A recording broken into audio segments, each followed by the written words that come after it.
नमस्ते। Midwest magic cleaning में आपका स्वागत है। इस सप्ताह और अगले कुछ हफ्तों तक हम काम कर रहे हैं।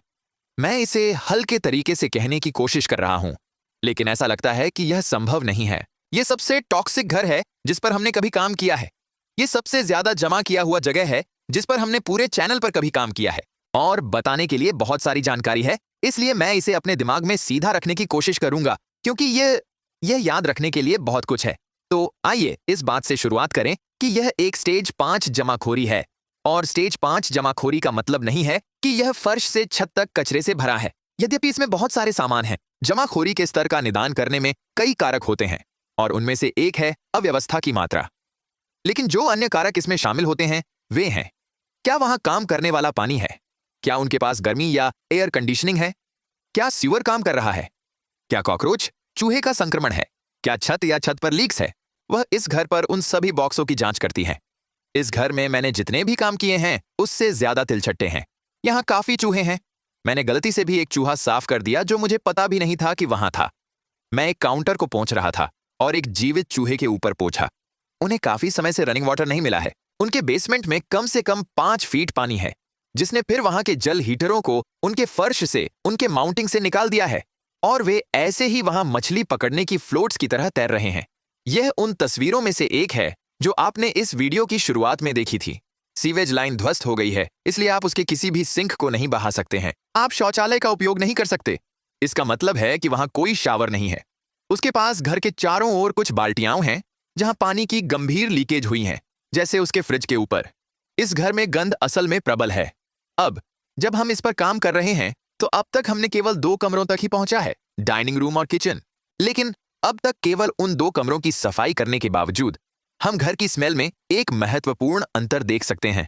यहां रहने वाली महिला वृद्ध है, उसे एम्फिजिमा है और असल में मैंने उसे लगभग 20 फीट चलते देखा और उसे इतनी सांस लेने में कठिनाई हो गई कि वह बोल नहीं सकी। परिवार से मुझे बताया गया है कि उन्हें किडनी फेलियर का प्रारंभिक या मध्य चरण है। अगर मैं राज्य के लिए काम करता तो मुझे इस घर की रिपोर्ट करनी होगी और जो होगा वह होगा कि वे इस पर ताला बंद कर देंगे ताकि कोई अंदर न जा सके। वे इसे निंदा करेंगे और वे उसे परिसर छोड़ने पर मजबूर करेंगे। किसी को भी इस घर में वापस जाने की अनुमति नहीं होगी। मेरे अनुसार यह एक टॉक्सिक वातावरण है और हम इसे किस बात से टॉक्सिक बनाता है इसके बारे में 1 मिनट में जानेंगे। मेरा मतलब है सभी चूहों और तिलचट्टों और उन जैसी चीजों के अलावा यह पूरी तरह से पालतू जानवरों की मल और पेशाब से ढका हुआ है। और इसके साथ का एक समस्या यह है कि यह वहां इतने लंबे समय से है कि यह टूट चुका है। और जब इस प्रकार का कचरा टूटता है तो यह अमोनिया उत्पन्न करता है और मैं पूरे घर में असल गैसीय अमोनिया की स्मेल महसूस कर सकता हूं। जब आपकी फेफड़ों में समस्या होती है, अगर आप नहीं जानते कि अमोनिया कैसे चलता है, तो यह नमी से जुड़ता है और आपके फेफड़े मुख्यतः नमी से भरे होते हैं और इसलिए एम्फिजिमा और हवा में मौजूद अमोनिया के साथ यह उनकी सांस लेने की कठिनाइयों को 10 गुना ज्यादा कर रहा है जितना असल में होना चाहिए।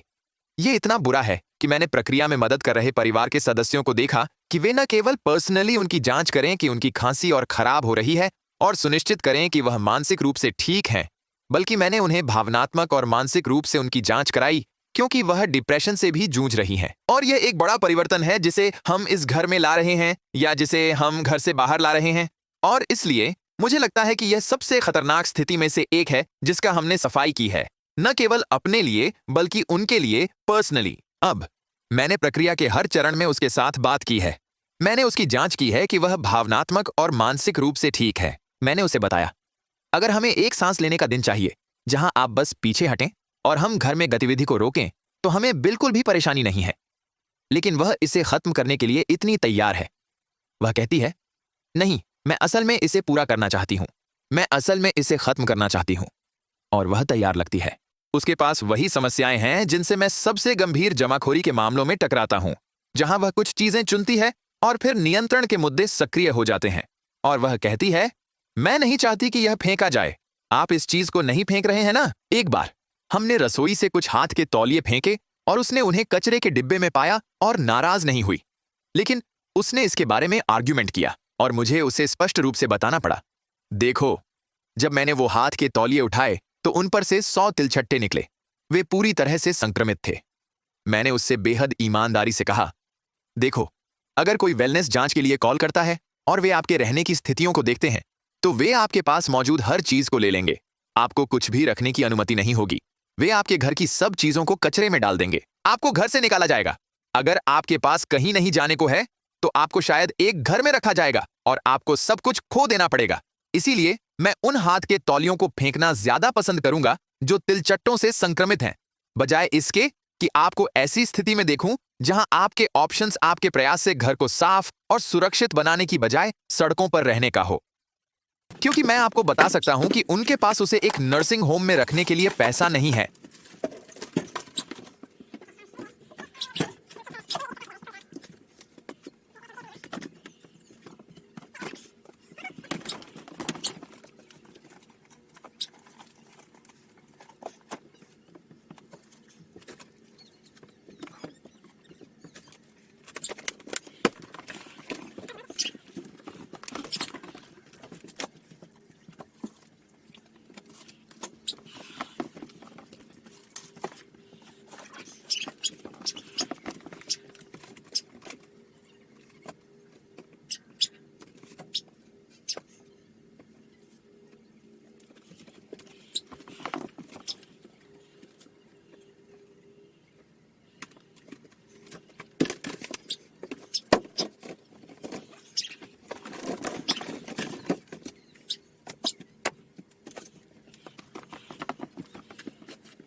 उसके घर के शारीरिक और यांत्रिक समस्याएं 3 गुनी हैं।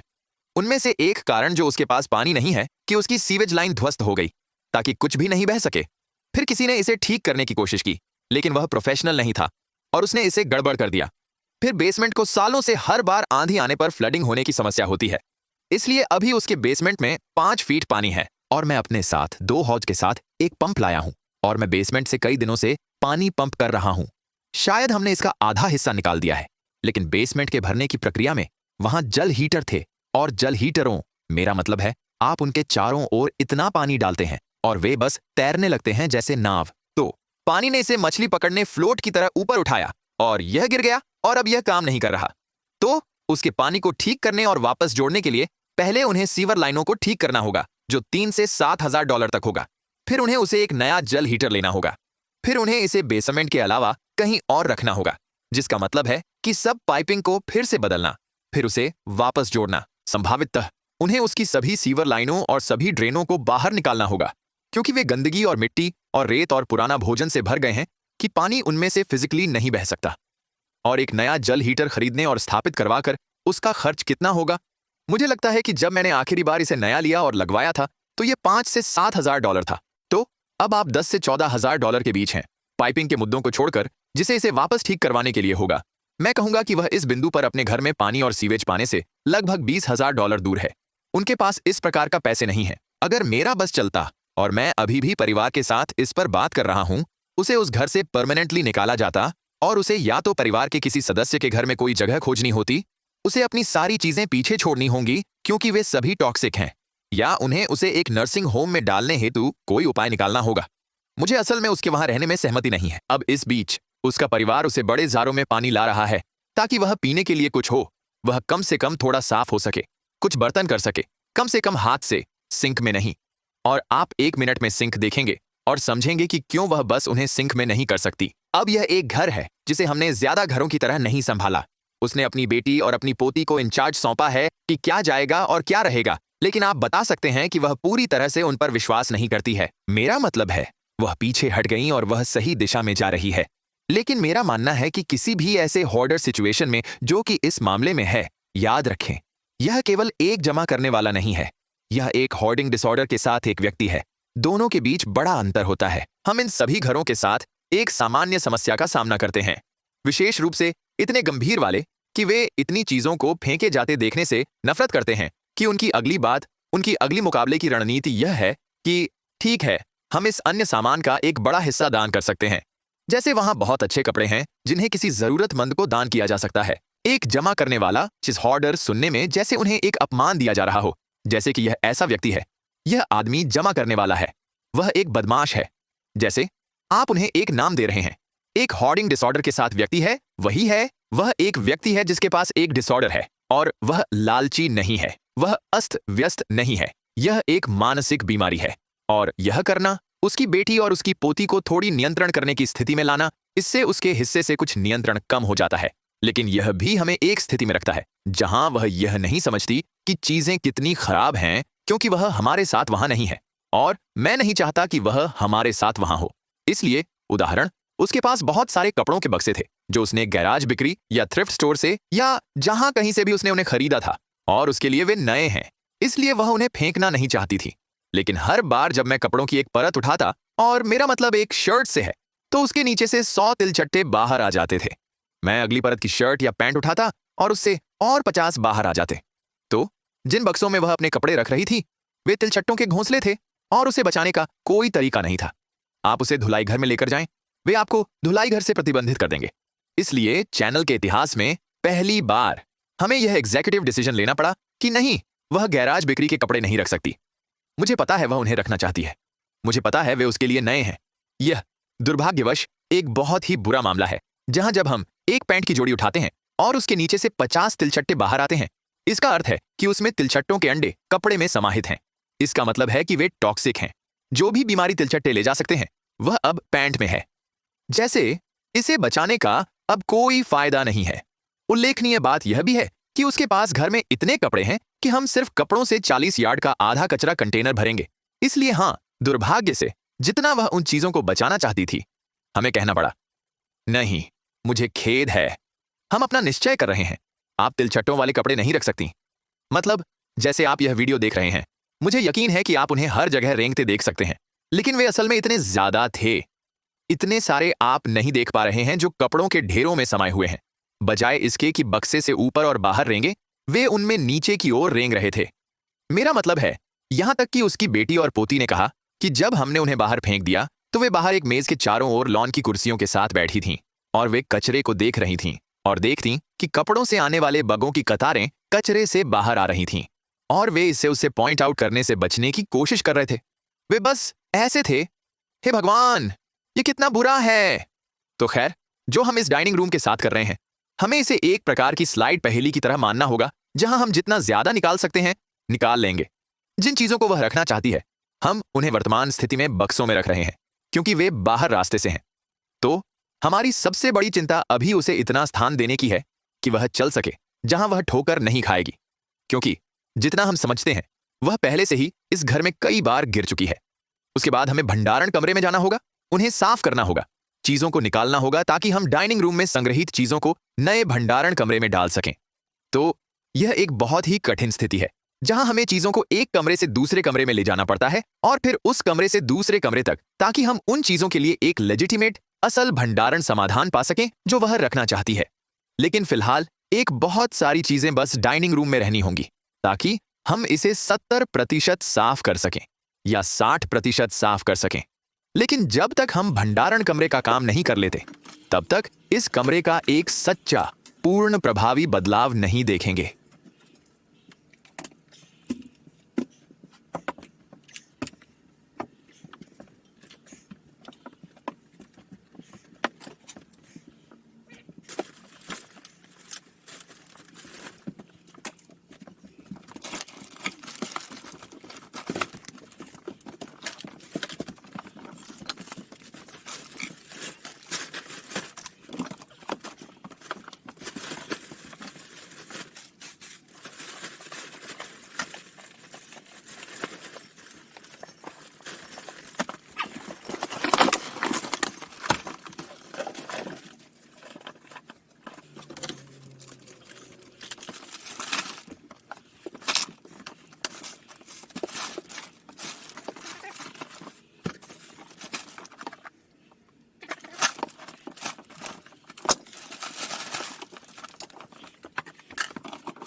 और फिर अगर आप उन्हें इस बारे में सामना करना चाहो और उन्हें बताना चाहो कि यह ठीक है, लेकिन मैं आमतौर पर ऐसा ही करता हूं जैसे उन्होंने कुछ कहा ही नहीं और बस सामान फेंक देता हूं।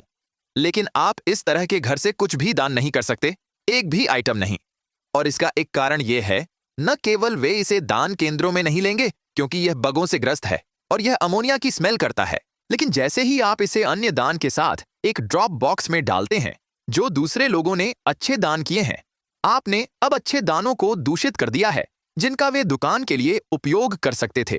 तो जो भी दान केंद्र में काम करता है इस पर मुझे समर्थन दे सकता है। इतने खराब आइटमों का दान करने से उन्हें अत्यधिक धन लगाना पड़ता है क्योंकि तब उन्हें अपने डंपरों को उन कपड़ों से भरना होगा और उनके पास कचरा हटाने के लिए भुगतान करना पड़ता है, बजाय इसके कि घर के मालिक को कचरा हटाने के लिए भुगतान करना पड़े। इस मामले में हम इसके लिए भुगतान कर रहे हैं। इसलिए आपको इस बात का अंदाजा देने के लिए कि इस तरह के स्थान पर कचरे को निकालना कितना कठिन है, 2 सप्ताह के लिए 40 यार्ड का कंटेनर किराए पर लेना $920 लागत पड़ता है और यह हमारे इलाके में उपलब्ध सबसे सस्ता है। यह अक्सर इसलिए होता है कि मालिक इसे खुद नहीं कर सकते हैं क्योंकि उनके पास कचरा हटाने के लिए धन नहीं होता है, और यदि उनके पास होता भी तो उन्हें यह पता नहीं होता कि कहां से शुरू करें क्योंकि उनका घर सचमुच एक डंप की तरह बना होता है। आप यह देखते हैं कि एक डंप की स्थिति में कैसे होते हैं, सामान सिर्फ ढेर और ढेर हो जाता है और यह तिलचट्टों और चूहों से ग्रस्त है और सब कुछ, और इसलिए यह यहां रहने वाले व्यक्ति का अपमान नहीं कर रहा है, लेकिन वे स्थितियां समान होती हैं। और समस्या अक्सर यह होती है कि आप इस ज्ञान के साथ लोगों का सामना नहीं कर सकते क्योंकि वे इसे एक अपमान के रूप में लेते हैं। वे नाराज हो जाते हैं। यह उन्हें एक इमोशनल ब्रेकडाउन की ओर ले जाता है और आप एक सफाई करने वाले के रूप में असल में किसी के इमोशनल ब्रेकडाउन को संभालने के लिए योग्य नहीं होते हैं। मेरा मतलब है, मैं आपको यह बता सकता हूं क्योंकि मेरा मानना है कि यह एजुकेशनल है और मुझे लगता है कि यह जानकारी जानना एक अच्छी बात है। लेकिन जिस कचरे के कंटेनर का हम उपयोग कर रहे थे उसमें सामान डालने के लिए यह घर से ज्यादा शुद्ध था जहां से हम कचरा निकाल रहे थे, और मेरा मानना है कि यह बहुत कुछ कहता है क्योंकि यह केवल यह घर नहीं है, यह ज्यादा घर हैं जहां मैं मदद करता हूं। लेकिन यह उन बड़े कारणों में से एक है कि परिवार ऐसी स्थिति में असल में महत्वपूर्ण होता है क्योंकि वे आमतौर पर उस व्यक्ति को बेहतर तरीके से जानते हैं और वे उनसे बात करने का एक तरीका जानते हैं कि जिससे उन्हें ज्यादातर समय समझाया जा सकता है, और कभी-कभी वे उन्हें ऐसी तरीकों से समझा सकते हैं जिन्हें मैं नहीं कर सकता उड़ाना। इसलिए इस मामले में परिवार ने उससे कहा, सुनिए, आप जब तक जागरूक नहीं होती, मैं अपने बच्चों को यहां कभी नहीं ला सकता। पर्सनली मैं आपके घर में नहीं जा सकती और आपकी स्वास्थ्य स्थितियों के साथ इस घर में मरने की असल वैध संभावना है। मेरा मतलब है, उसे पहले से ही एम्फिजीमा है और जब वह अमोनिया उसके फेफड़ों के अंदर की नमी से जुड़ जाता है तो यह बस इसे और बदतर बनाता जाएगा जब तक वह पूरी तरह अस्पताल में भर्ती न हो जाए, और यदि किसी भी कमरे में आग लग जाती है तो यह खत्म हो जाएगा। वह चीज रोमन कैंडल की तरह जल उठेगी और समय पर बाहर निकलने का कोई तरीका नहीं होगा। ज्यादातर घटनाओं में मौतें होती हैं क्योंकि आग।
तो जब हम यहाँ हैं, मैं इस रसोई घर के कुछ शॉट्स के लिए माफी चाहता हूँ। ये वीडियो में मैंने उपयोग किए गए सबसे अच्छे शॉट्स नहीं हैं, लेकिन रसोई इतनी बड़ी हुई थी कि हमारे पास कैमरा रखने की कोई जगह नहीं थी, इसलिए हमें बस जैसे भी संभव हो सबसे अच्छे शॉट लेने की कोशिश करनी पड़ी और बस उसे सहना पड़ा। रसोई घर में हमारा 2 दिन लगा और जिस तरह से हमने इसे संभाला, क्योंकि उसके पास पानी नहीं था, वह यह थी कि हमने सारा कचरा और सारी एक्सपायर्ड खाद्य पदार्थ निकाल दिया। ज्यादा एक्सपायर्ड खाद्य 2013 में समाप्त हो चुके थे, इसलिए 12 साल पहले अब हमने 2 बड़े टब लिए और उनमें सारे गंदे बचाने योग्य बर्तन डाल दिए और फिर हम उन्हें मेरे घर वापस ले गए और मैंने सारी रात बर्तन धोए। पहले दिन मैंने लगभग दोपहर में सफाई शुरू की। हमने इसे 3 या 4 बजे तक पूरा कर लिया। हमने यहाँ 3 या 4 घंटे बिताए और फिर जब हमारे पास 2 टब बर्तन थे, मैंने उन्हें अपने घर वापस ले लिया। मैंने रात के 10:30 बजे तक उन्हें साफ और सैनिटाइज किया। सतहों को साफ करने के लिए, क्योंकि हमारे पास पानी नहीं था, मैंने शुरुआत में मिस्टर क्लीन के क्लीन फ्रीक का उपयोग किया, क्योंकि यह असल में ग्रीस को हटाने में बहुत अच्छा है और मैं उनका प्रायोजित नहीं हूं, मैं बस इसे उपयोग करता हूं। ये सबसे अच्छा है जो मैं उपयोग करता हूं। और फिर मैंने इसे पानी, आइसोप्रोपाइल अल्कोहल और डॉन डिश सोप के मिश्रण से सैनिटाइज किया। मैं डॉन का उपयोग करता हूं क्योंकि यह सबसे अच्छा प्रतीत होता है। अगर आप ऐसे क्षेत्र में नहीं हैं जहां डॉन मिलता है, तो असल में किसी भी शक्तिशाली डिश सोप से काम चलेगा। जब मैं सैनिटाइज करता हूं तो मैं सीधा 70% आइसोप्रोपाइल अल्कोहल और फिर कुछ बूंदें डॉन डिश सोप की उपयोग करता हूं। यदि आप 90% शक्ति की आइसोप्रोपाइल अल्कोहल का उपयोग कर रहे हैं, तो आपको इसे कम करना होगा, क्योंकि यह इतनी तेजी से इवेपोरेट हो जाता है कि इसे असल में बैक्टीरिया और कीटाणुओं को मारने का समय नहीं होता। इसलिए आप उसे लगभग 70% तक पतला करना चाहेंगे, जिसमें लगभग 20% पानी, 30% पानी मिलाकर। और फिर आप इसे किसी भी सतह पर छिड़क दें जिसे आप सैनिटाइज करना चाहते हैं और तब तक छोड़ दें जब तक यह सूख न जाए। मेरा मतलब है, आप इसे 2 या 3 मिनट के लिए छोड़ सकते हैं और यह काफी समय होता है इसे सैनिटाइज करने के लिए। अगर इसके बाद भी यह गीला है तो बस इसे पोंछ लें। और इसका जोड़ा लाभ यह होता है कि यह असल में कठोर सतहों जैसे लैमिनेट या पत्थर के काउंटर टॉप्स, आईने, धातु, कांच को चमकाता है। सामान्यतः मैं इन चीजों को लकड़ी या किसी भी रंगी हुई सतह पर नहीं लगाता, क्योंकि अल्कोहल पेंट को पतला कर सकता है। ऐसी जगह पर मुझे पेंट पतला होने की कोई चिंता नहीं है। मैं सिर्फ इस घर को टॉक्सिक पदार्थों से मुक्त करने की कोशिश कर रहा हूं।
कुछ साइड नोट्स। इस वीडियो में हर बार जब आप देखते हैं कि एक कट होता है जहां हम एक क्षेत्र से दूसरे क्षेत्र में जाते हैं या एक दृश्य बदलते हैं, तो हम दस्ताने बदल रहे होते हैं।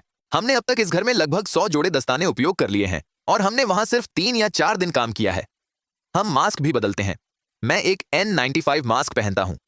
जैसन एक पूर्ण रूप से विकसित रेस्पिरेटर पहन रहा है और हर कपड़ा जो हम हर सतह पर उपयोग करते हैं, वे सभी फेंक दिए जाते हैं। मैं ये जोखिम नहीं उठाऊंगा कि मुझे इन चीजों की सफाई करनी पड़े। तकनीकी रूप से मैं इससे छुटकारा पा सकता हूं। मैं उन्हें एक हॉट साइकिल में साधारण दैनिक डिटर्जेंट के साथ धो सकता हूं और शायद थोड़ा सा ब्लीच डाल सकता हूं और वे सैनिटाइज हो जाएंगे। परंतु इस रसोई और भोजन कक्ष का हर हिस्सा मोटी चिकनाई की परत से ढका हुआ है, जो वर्षों से तेल की तरह घर में फैल गई है जब भी वह कुछ तल रही होती है या खाना पकाने का स्प्रे उपयोग कर रही होती है, और यह सब पर जम गया है। तो उसके रसोई घर और उसके भोजन कक्ष में हर एक चीज चिकनाई से ढकी हुई है और मैं वो अपने साथ घर नहीं ले जाना चाहता, खासकर घर में मौजूद सभी कीड़ों और अन्य चीजों के साथ। इसलिए हम जो भी कपड़े उपयोग करते हैं वे सीधे कूड़ादान में जाते हैं।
अगर आप कभी अपने रिश्तेदार या दोस्त के लिए ये करने जा रहे हैं और आप एक रेस्पिरेटर उपयोग कर रहे हैं, तो रेस्पिरेटर पर दिए गए निर्देशों को पढ़ें, क्योंकि उसमें लगे फिल्टर हर बार बदलने होते हैं। आप बस एक रेस्पिरेटर को हमेशा के लिए इस्तेमाल नहीं कर सकते। जैसे कई घंटे या एक दिन का काम करने के बाद आपको कवर खोलना होगा और उसके अंदर का फिल्टर बदलना होगा। ज्यादातर के साथ अतिरिक्त फिल्टर आते हैं, लेकिन मुझे नहीं लगता कि बहुत से लोग ये जानते हैं कि रेस्पिरेटर को फिल्टर पैड बदलने की आवश्यकता होती है, और ये बहुत महत्वपूर्ण है। मुझे फेसबुक और ईमेल पर हर सप्ताह 50 से 100 संदेश मिलते हैं, जिसमें लोग कहते हैं, मुझे मालूम है कि आप मेरे स्टेट में नहीं आते, परंतु मेरे दादाजी का घर इस स्थिति में है। मैं कहां से शुरू करूं? आप एक डंपस्टर से शुरू करें, अगर आप उसे खरीद सकते हैं। यदि नहीं, तो शहर से संपर्क करें।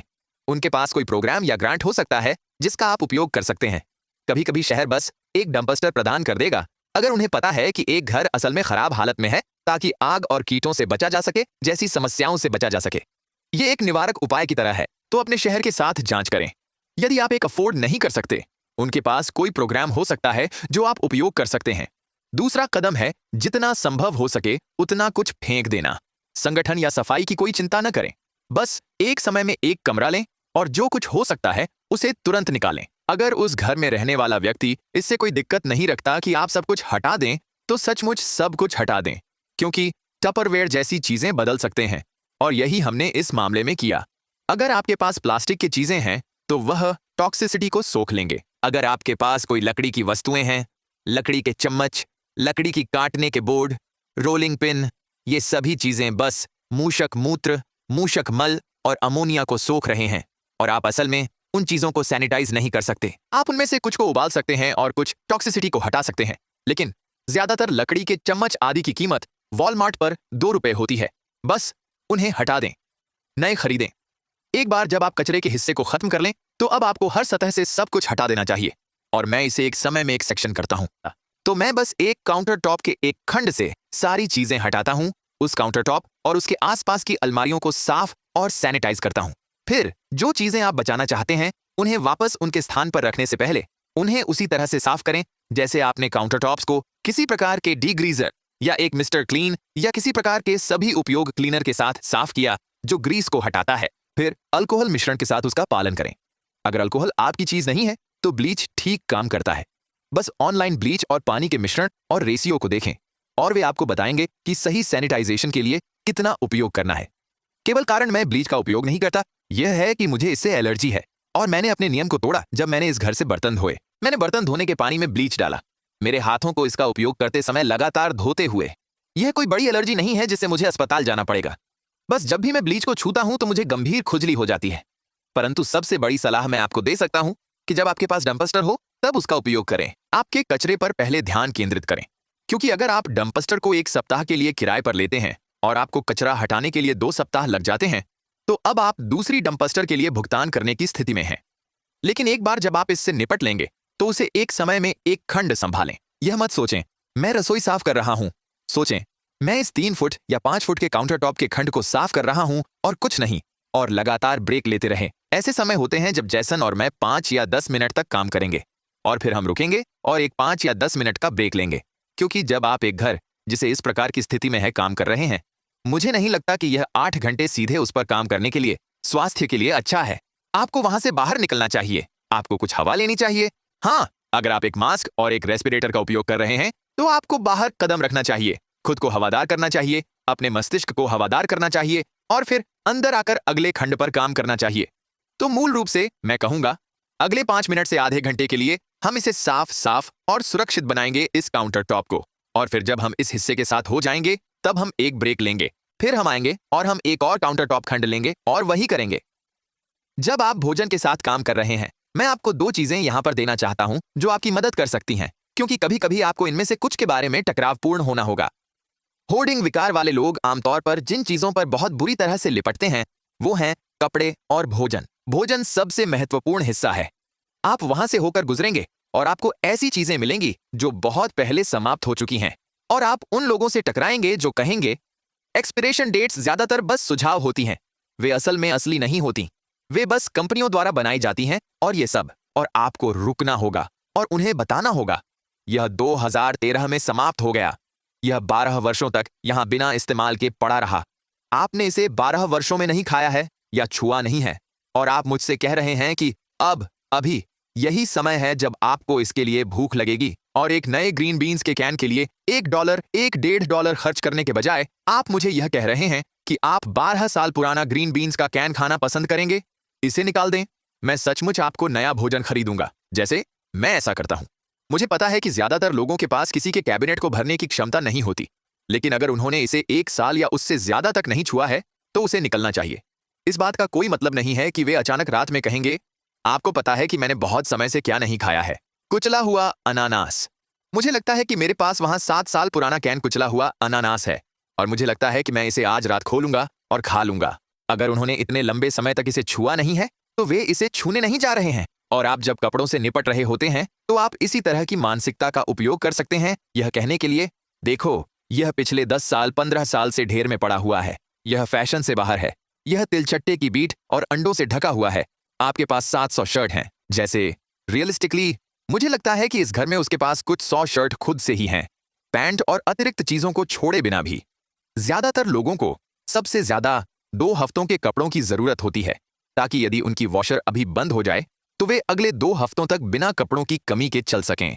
यदि आपके पास इतने कपड़े हैं कि आप कुछ सालों तक बिना किसी चीज को दोबारा पहने जा सकते हैं, तो इसे कम करने का समय आ गया है, क्योंकि इस बिंदु पर यह अब आपका घर नहीं है, यह अब आपकी जगह नहीं है।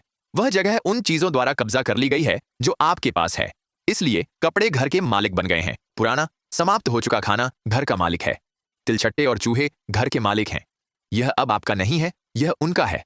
इसलिए किसी बिंदु पर आपको लगभग गुस्सा करना होगा और कहना होगा, अब और नहीं, यह मेरा घर है, ये मेरे नियम हैं, यह मेरी जगह है, और मैं अब यहाँ कहीं भी कृंतक और जीवाणु को रहने नहीं दूंगा। मैंने इस महिला से पहले ही कहा था, या मैंने उसकी पोती से यह उसे बताने को कहा था, मैं केवल इस घर को तभी करूंगा जब वह सहमत हो कि वह अपनी 75% सामान को हटाएगी।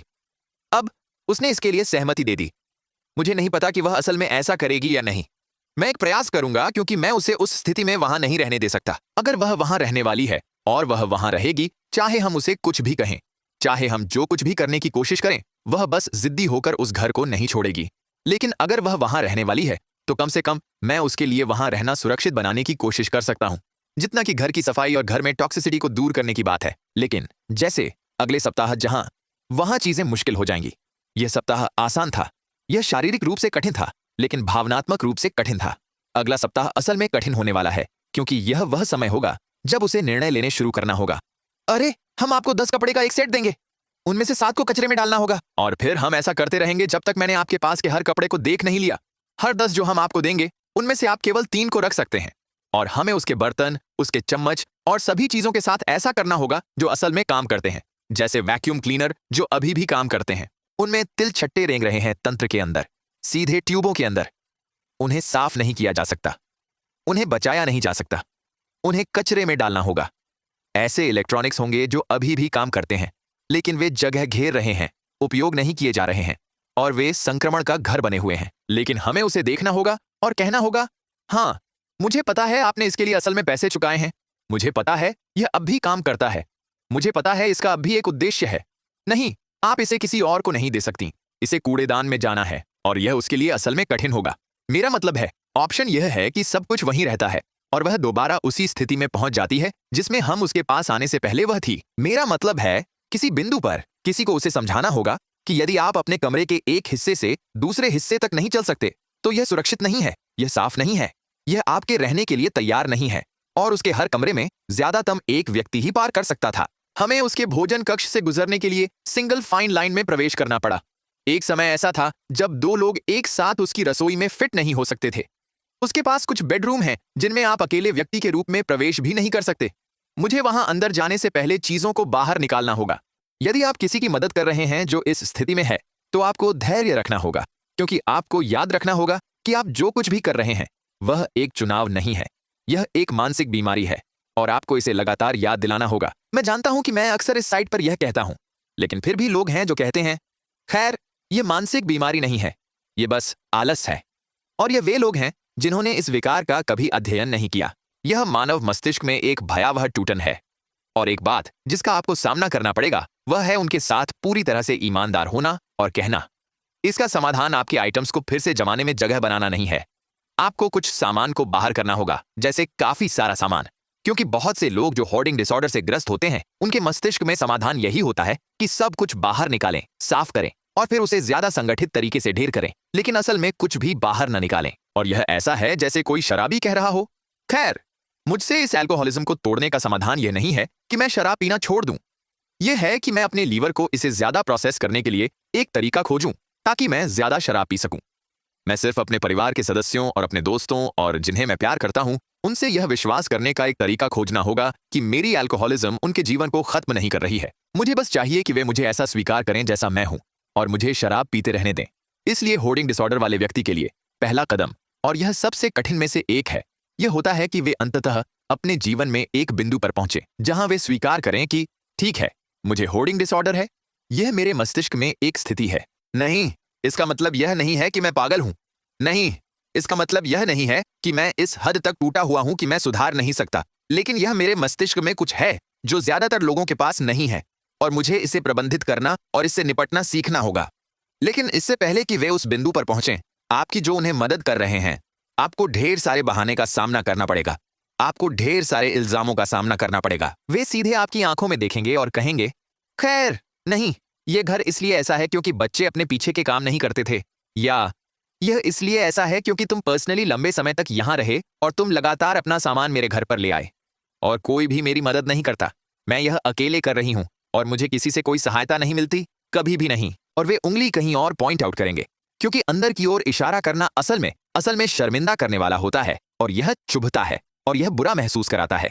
लेकिन एक बार जब वे अपने जीवन में उस बिंदु पर पहुंचते हैं जहां वे मानसिक रूप से तैयार होते हैं यह कहने को, नहीं, मुझे एक समस्या है, मुझे समझ में आता है कि यह एक मानसिक बीमारी है, यह उनके लिए सबसे लिबरेटिंग अनुभवों में से एक होता है।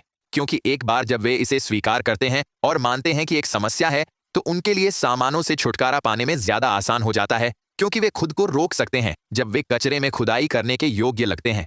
वे रुक सकते हैं और कह सकते हैं, यह बीमारी है, यह मैं नहीं हूं, यह बीमारी है, मुझे पीछे हटना होगा। और यह आसान नहीं है, यह असल में कठिन है। यह मेरे लिए भी कठिन है, एक अपरिचित व्यक्ति जो इस घर में आ रहा है, क्योंकि मुझे पता है कि इस सफाई के अंत तक मैं उन चीजों के लिए बहुत ब्लेम सहूंगा जो उसने खो दी हैं। तो वह घर को यह नहीं देखेगी कि यह एक ऐसी स्थिति है जो मेरे नियंत्रण से बाहर चली गई और मैं शारीरिक और मानसिक रूप से इसे बनाए रखने की क्षमता नहीं रखती हूं, बिना किसी पूरी तरह से रीसेट बटन के, जहां मैं पूरे अपने घर की 75% चीजें बाहर फेंक देती हूं। यह सब जाना ही होगा। इसके बदले 1 महीने बाद वह कुछ अविभाजनीय खोज रही होगी, लेकिन उस क्षण यह सबसे महत्वपूर्ण चीज लग रही होगी और वह उसे नहीं पा सकेगी। और तब वह तत्काल कहेगी, हाँ, वे लोग जो मेरे घर में आए, उन्होंने बस मेरा सारा सामान फेंक दिया और फिर चले गए। ऐसा होगा और मुझे पता है कि ऐसा होगा। यह पहले भी कई बार हुआ है, कई अन्य लोगों के साथ जिन्हें मैंने मदद की है, और मैं इसे पर्सनली नहीं लेता क्योंकि मुझे पता है कि यह मानसिक बीमारी है, भले ही वे नहीं समझें। और अगर उनका गुस्सा मुझ पर उतरे तो इसका परिणाम यह होता है कि वे गंदगी में रहने की बजाय साफ सुरक्षित वातावरण में रहते हैं। तो इससे मुझे फर्क नहीं पड़ता कि वे मुझ पर दोष मढ़ते हैं या नहीं। जरूर मुझे बताओ, मैंने इसे फेंक दिया, कोई बात नहीं, मुझे इससे कोई समस्या नहीं है। घर में एक कम इलेक्ट्रॉनिक्स का सामान होना एक कम स्थान है जहां कोई तिलचट्टा अपना घर बना सकता है। एक बंद डिब्बा समाप्त हो चुकी मैक्रोनी का होना एक कम भोजन स्रोत है एक चूहे के लिए। मैंने तुम्हारा पसंदीदा वैक्यूम फेंक दिया। मैंने 2000 तिलचट्टे फेंक दिए जिनका उस वैक्यूम के अंदर पूरा घोंसला था। मैंने तुम्हारा पसंदीदा गलीचा फेंक दिया। नहीं, मैंने एक घना काला मूत्र में सना कपड़ा फेंक दिया था जो इतनी तेजी से अमोनिया पैदा कर रहा था कि जब आप चलते थे तो आप सांस नहीं ले सकते थे। और यही आपको उन्हें समझाना है। आपको उन्हें समझाना चाहिए कि मैं यह जिद्द से नहीं कर रहा हूं, मैं गुस्से में नहीं कर रहा हूं, मैं इसे घर की स्थिति के लिए आपको सजा देने के लिए नहीं कर रहा हूं। मैं इसे इसलिए कर रहा हूं ताकि आप एक सुरक्षित स्वच्छ जगह में रह सकें जहां आप स्वस्थ हैं, और आपको ऐसे जगह में रहने की जरूरत नहीं है जो आपको हर पल ज्यादा बीमार बना रही है।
मूस प्लेट। मूस प्लेट। यदि आपने अभी तक सब्सक्राइब बटन पर क्लिक नहीं किया है तो कृपया करें, यह मुफ्त है। यहाँ 2 बटन हैं, एक सब्सक्राइब बटन है और एक ज्वाइन बटन है। ज्वाइन बटन पेड मेंबरशिप्स के लिए है। सब्सक्राइब बटन केवल चैनल का समर्थन दिखाने का तरीका है। यह पूरी तरह से मुफ्त है और जितने ज्यादा लोग ऐसा करते हैं, हम अपने मिलियन सब्सक्राइबर गोल्ड प्ले के उतने ही करीब पहुंचेंगे। और यही मैं चैनल के लिए बदले में चाहता हूं। मैं सिर्फ गोल्ड प्ले चाहता हूं क्योंकि यह शानदार लगता है। मैं इसे अपने कार्यालय में लटकाना चाहता हूं। वैसे भी सब्सक्राइब बटन पर क्लिक करें, लाइक बटन पर भी क्लिक करें। और यह सब कहते हुए, सदस्यों, मैं आपको इस बुधवार को देखूंगा। बाकी सबको मैं आपको अगले हफ्ते के अंत में देखूंगा। बाद में मिलते हैं।